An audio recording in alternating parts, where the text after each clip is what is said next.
Hello সবাইকে, নতুন একটা ভিডিও নিয়ে আবার চলে এসেছি। বাঙালিদের মধ্যে যারা ভ্রমণ প্রিয় মানুষ আছেন তাদের জন্য বলে রাখি, দুদিনের ছোট ট্রিপের জন্য চলে আসুন মন্দারমণি। আমরাও চলে গেছিলাম শান্তির খোঁজে মন্দারমণিতে, সমুদ্রের সাথে কিছুটা সময় কাটাবো বলে। হোটেলটির নাম জায়গা ইন। চেক ইন করার পরে চলে গেছিলাম সমুদ্রের সাথে কথা বলতে।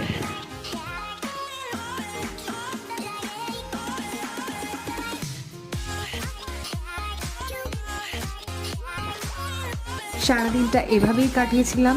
এত সুন্দর সমুদ্রের ভিউ যেন মনটাকে শান্ত করে তুলছিল। পরের দিন এদিক ওদিক একটু ঘুরেছিলাম বটে, কিন্তু এখানেই আমাদের এই ট্রিপটি শেষ হয়েছিল।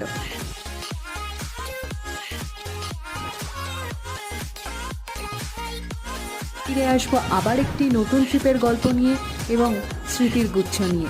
টাটা।